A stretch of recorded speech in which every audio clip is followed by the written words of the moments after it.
Fable 5 est sorti du côté de chez Anthropic, il est disponible, vous pouvez le tester avec un abonnement et dans le cadre de votre abonnement et de vos quotas d'ici au 22 juin. Il faut se précipiter parce qu'après il sera disponible uniquement à l'usage. Donc il faut aller le poncer. Et oui, il mérite d'être poncé. Fable 5, c'est l'équivalent de Mythos 5. C'est exactement le même modèle mais avec des garde-fous. Mythos, on en parle déjà depuis quelques semaines, le modèle IA de chez Anthropic capable de hacker, de trouver des failles dans n'importe quel logiciel. Pour l'instant réservé à un projet non public, on est en train de le tester de partout parce qu'il est tellement risqué. Eh bien, Fable 5, c'est le même modèle. Sauf que dès que vous allez tenter de faire quelque chose qui ressemble à du hacking, de trouver des failles, ou de commencer à jouer avec de la biologie, de la chimie, si vous avez envie de faire des méchants virus, ou si vous essayez de le distiller, de récupérer ce qu'il sait faire pour faire votre propre modèle, ça va pas le faire et vous allez être routé automatiquement vers le bon vieux Opus 4.8. Cette version se veut donc super puissante et en même temps sécurisée pour tout le monde. On espère qu'il l'est vraiment, ce Fable 5, parce que on peut tous jouer avec. On a complètement changé de gamme du côté d'Anthropic. D'ailleurs, ça s'appelle pas Opus 5, ça s'appelle Fable 5. On a totalement changé de division. Après les IA chatbot, les IA agentiques, les IA douées de raisonnement,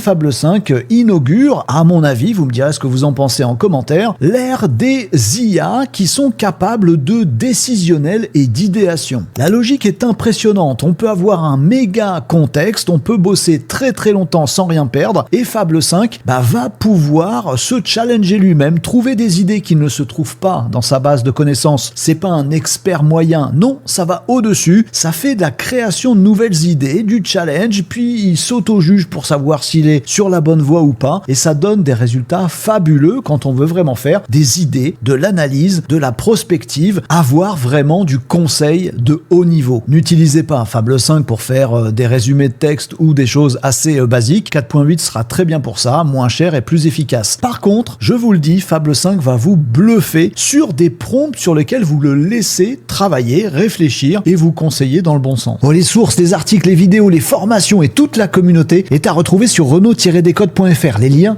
sont dans la bio.